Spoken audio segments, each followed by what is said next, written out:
Greek mythology has a reputation for being hard to follow. There are too many names, they all sound similar, the family trees are a mess. And every time you think you've got it figured out, another god shows up and scrambles everything. You memorize that Zeus rules the sky and Poseidon rules the sea. But the moment you actually start reading a myth, none of it sticks. Why does Zeus keep getting involved in everything? Why does Hera seem so terrifying? Is Hades actually a villain? Why does Athena always show up at the most critical moments? Everything feels scattered, like one giant mess with no clear pattern. But here's the thing. Greek mythology actually runs on a surprisingly simple set of rules. The problem is that most introductions skip those rules entirely and just hand you a list of gods with labels attached. So today, instead of going through them one by one, let's start with how this world actually works. Once you see that, Zeus, Hera, Poseidon, Hades, Athena, all of them suddenly make a lot more sense. The first thing to understand is that Greek mythology is not a collection of stories about good guys versus bad guys. These myths are about how the world got its order, how power is created and maintained, why bloodlines and family matter so much, and where the limits of human ambition actually lie. If you try to read these stories through a modern good versus evil lens, things will keep feeling off, because most Greek gods are neither heroic nor purely evil. They hold power. They protect their domains. They do not forgive insults. They love, they feel jealousy, they take revenge, they grant blessings, and they bring ruin. They are far greater than humans, but they are not emotionally distant from us either. That combination is exactly what makes them feel so vivid and so dangerous. At the heart of this world is a simple, unsettling truth: power has never felt secure here. Go back to the very beginning of these stories, and you find the sky above, the earth below, and gods being born between them. But the crucial detail is that the father fears his own children. The terror that a son will one day overthrow him runs through the very earliest layers of these myths. So the sky god suppresses his children. The earth, outraged by that suppression, helps her son rise up and tear the father down.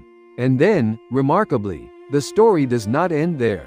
The son who defeats his father soon feels that same fear creeping in. He worries his own children will take the throne from him.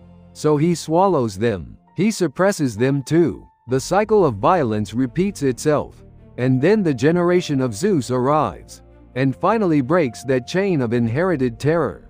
This matters because if you think of Zeus as just the sky god who throws lightning bolts, you are only getting half the picture.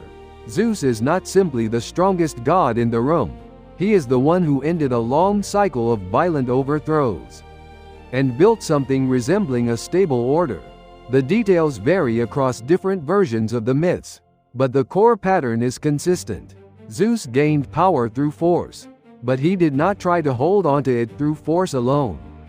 He divided, arranged, established oaths, set boundaries, and decided which god would be responsible for which domain. The truly formidable thing about Zeus is not the lightning. It is the governance. He rules the sky and he also enforces the basic rules that hold the world together, the ones that apply to gods and mortals alike.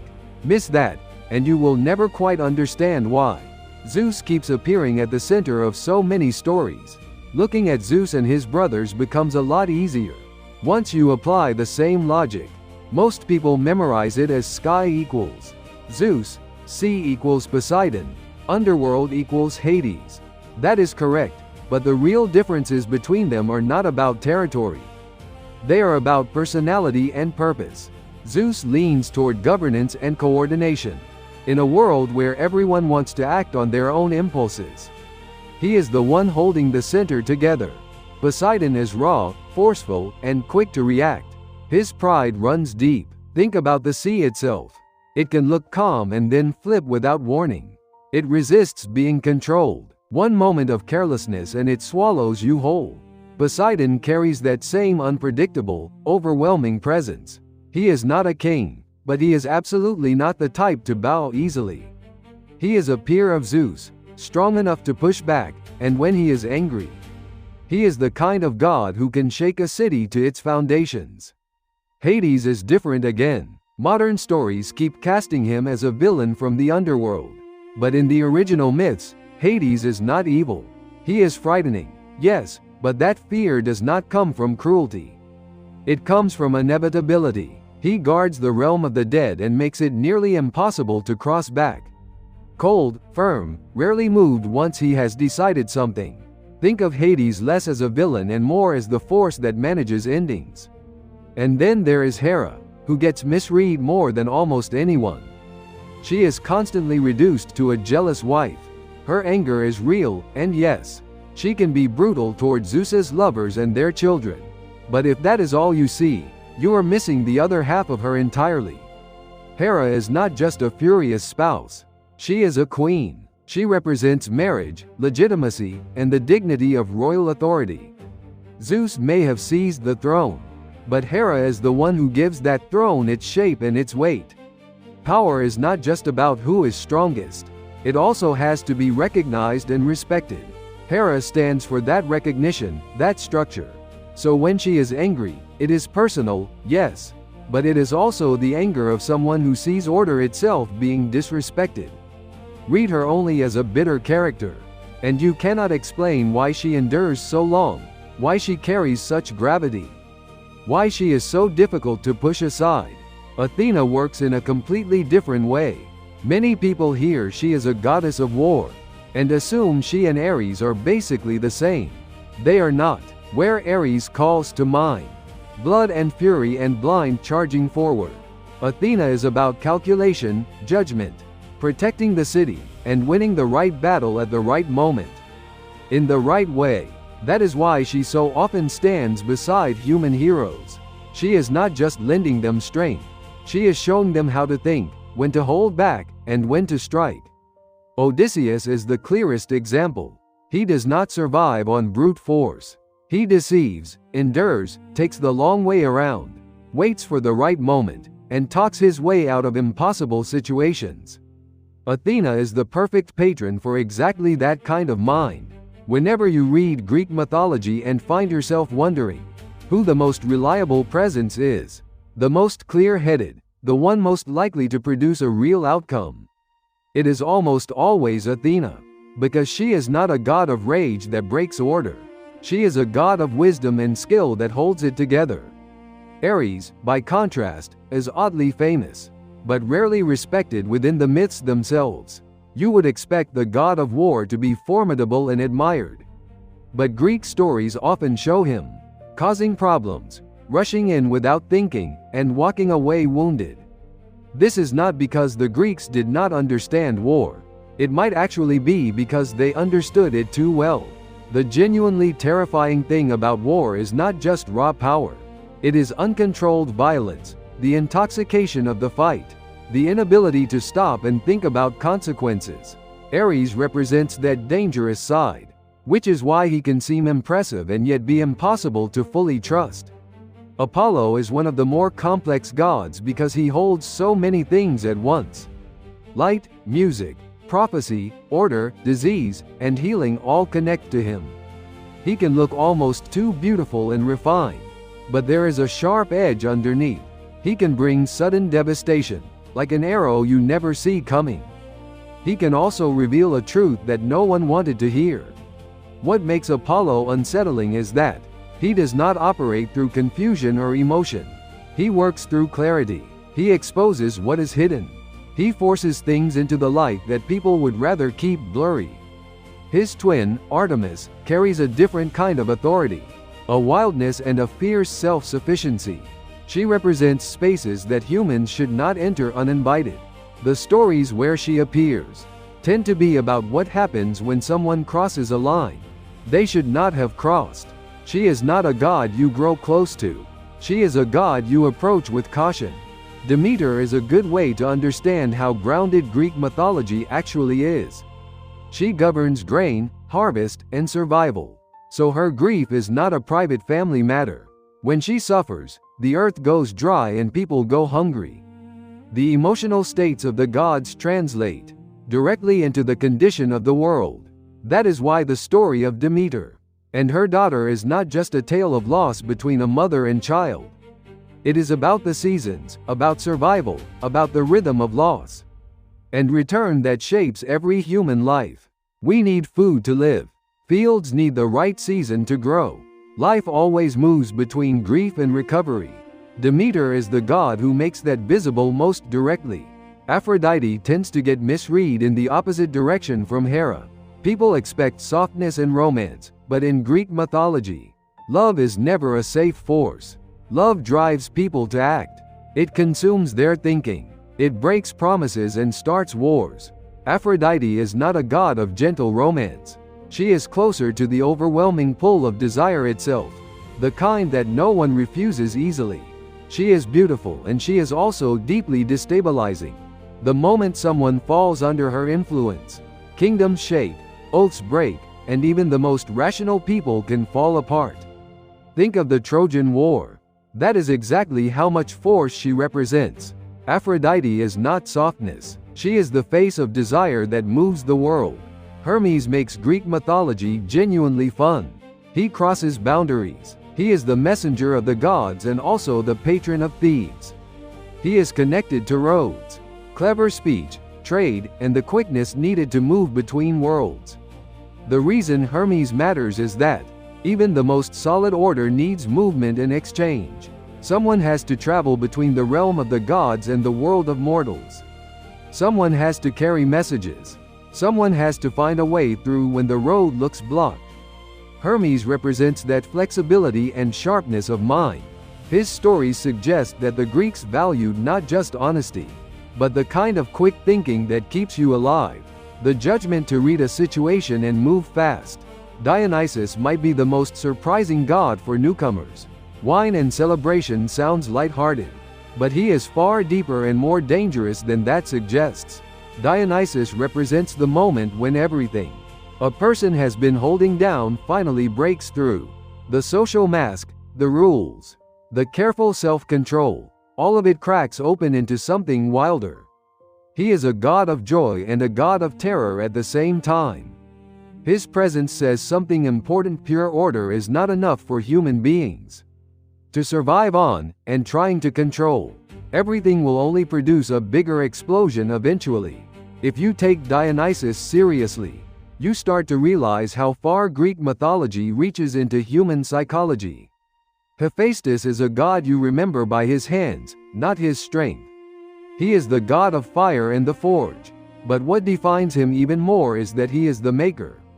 While other gods throw lightning and overturn seas and rule the dead, he builds the tools, the weapons, the objects that make the divine world actually function. He is often portrayed as physically different from the other gods, and he is not the one stepping forward on appearance or authority. And yet he is indispensable. That is actually a quietly remarkable thing. Greek mythology places craftsmanship and skilled labor in the divine realm, not beneath it. Hephaestus is quiet, but he is never small. Hestia tends to be overlooked because she does not appear in dramatic adventures, but she is one of the most significant centers in all of Greek mythology. She is the goddess of the hearth, the home, the stable inner space. When everyone else is out fighting and loving and betraying and wandering, there has to be a place to return to. Hestia holds that place. In some ways, she is the quietest form of order, and the one that lasts the longest. By this point, a pattern should be coming into focus. The key to Greek mythology is not memorizing each god's department. It is understanding what force each god represents in the world. Zeus is governance. Hera is legitimacy and royal authority. Poseidon is raw, unpredictable power and pride. Hades is the boundary that cannot be undone. Athena is judgment and strategy. Ares is violence without restraint. Apollo is clarity and order. Artemis is the wild space that must not be violated. Demeter is survival and the cycle of life. Aphrodite is the pull of desire. Hermes is the wit that crosses any boundary. Dionysus is the release of what has been suppressed. Hephaestus is craft and creation. Hestia is the stability at the center. See it in those terms and the names start to carry weight. The stories start to click into place. There is one more layer that ties it all together. Greek mythology is a family story. Not in the sense of just knowing who is whose parent. In the sense that bloodline is the language of power here. Why do Zeus's children matter so much? Why is the manner of a god's birth treated almost like a symbol? Why do marriage, inheritance, and recognition come up again and again? Because the world of the gods is also a world of thrones and order. Who is on whose side? Whose dignity needs to be protected? Who insulted whom? All of it runs through family relationships. That is why Greek mythology can feel like an over-the-top drama, and then suddenly feel deeply political. Emotion and power are almost never separated here. With that in mind, the Trojan War becomes much clearer. Most people remember it as the war that started over Helen. That is not wrong, but layered underneath that story are the competing pride, rivalries, judgments, and grievances of the gods themselves. Aphrodite pushes the victory of desire. Hera stakes her pride and royal dignity on the outcome. Athena moves for the sake of judgment and honor. Poseidon has his own feelings about the heroes and cities involved. Zeus is trying to watch the balance of everything. The Trojan War is not just an abduction story or a love story. It is the moment when the forces of the human world and the forces of the divine world collide on a single stage. The story of Odysseus works the same way. The reason it takes him so long to get home is not bad luck. He has Athena's favor and Poseidon's fury working against each other at the same time. Once you know who those two gods are, the tension of the whole journey becomes immediately clear. Athena supports patience, intelligence, and acting at exactly the right moment. Poseidon, with his wounded pride, bends every road into something harder and more violent. Caught between them, Odysseus has to endure, choose carefully, make mistakes, and keep going as a mortal among forces far larger than himself. The Odyssey is an adventure story, but it is also a portrait of just how small and how stubborn a human being can be inside a world governed by divine power. One thing worth keeping in mind for anyone just getting started: modern films, games, and shows have built up such specific images of these gods that those images often cover up the originals. Hades always gets cast as a twisted villain. Ares becomes a glamorous warrior. Aphrodite gets reduced to a romance goddess. Hera gets locked into the role of the jealous wife. But if you go back to the older sources, the picture is much more complicated. Hades is dark but orderly. Ares carries the danger of war more than its glory. Aphrodite is closer to overwhelming desire than soft romance.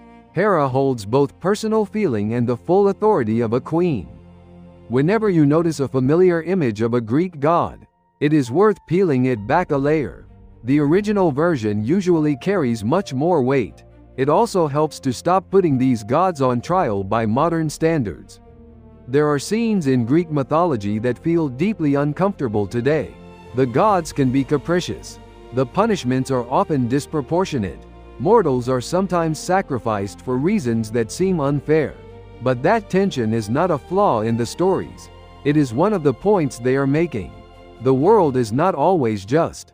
Humans are fragile in the face of larger forces. Consequences do not always follow intention. What matters is whether a boundary was crossed, whether a dignity was violated, whether the wrong kind of pride was shown at the wrong moment. These are not stories designed to describe a fair world. They are stories built to help people live in one that is not. So when you come to Greek mythology as a beginner, keep 4 things in your head. Who outranks whom? Who is family with whom? What force does this god represent? And whose dignity just got touched? Hold on to those 4 things, and scenes that seemed confusing will start to organize themselves. You will understand why Zeus intervenes, why Hera does not let things go, why Athena backs a particular hero, why Poseidon holds a grudge for so long, and why a single choice blessed by Aphrodite can pull an entire world toward war. Put simply, Greek mythology is not a study of divine name tags. It is a map of forces, Knowing which domain each god rules is just the starting point. The real thing worth watching is what happens when those forces collide. When governance meets wounded pride. When desire pushes against order. When wisdom and violence face off. When love produces war. When loss reshapes the seasons. When human arrogance invites divine consequence. Once you can see those collisions clearly, Greek mythology stops being a crowded setting and starts feeling like a living world. That is the moment most people fall into it. You start knowing just Zeus and Hades. And then gradually you find yourself wondering why Athena is always the one you can trust. Why Hera is so impossible to simply dismiss. Why Dionysus manages to feel both joyful and unsettling. Why Hermes keeps being the one who saves the scene. At that point you are no longer memorizing. You are understanding. And once you understand, the whole thing opens up. The Trojan War, Odysseus, Perseus, Heracles. All of it begins to feel like it belongs to one continuous world. So if Greek mythology has always felt overwhelming to you, try this shift. Stop looking at individual gods and start looking at the order they inhabit. Who is the king? Who guards the boundaries? Who disrupts? Who holds things together? Who guides mortals and who tests them? Get that flow first, and the names will follow naturally. Zeus is not just a sky god. He is the king. Hera is not just a jealous wife. She is the queen. Poseidon is not just a sea god. He is an enormous, unpredictable force with deep pride.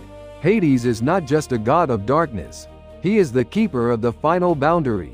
Athena is the wisdom that builds victory. Aphrodite is the pull that shakes the world. Dionysus is the explosion of everything held too tightly for too long. Hermes is the cleverness that opens doors no one else can. See them that way and Greek mythology becomes simpler. Simpler does not mean shallower. It actually means deeper. You start to feel the weight each god carries. And you start to understand why certain stories have survived for thousands of years. Humans have always wanted power, always been undone by love, always burned with humiliation, always broken under loss, always searched for a way home, always craved order and at the same time ached to break free of it. Greek mythology holds all of those contradictions up to the light and gives them the faces of gods. That is why it lasts. That is why it still feels familiar today. So the next time you find yourself in the middle of a Greek myth, ask yourself these questions. Who is trying to hold the order together here? Who is acting out of wounded pride? Who has crossed a line they should not have crossed? Who is helping the mortal and who is standing in the way? Walk in with those questions and the whole story will read differently. And at some point, the gods that once seemed impossibly complicated will reveal themselves as something else. Entirely vivid, specific, unmistakable characters. Each one carrying a kind of force that feels anything but ancient. That is when Greek mythology stops being hard. That is when it becomes the kind of world you keep wanting to return to.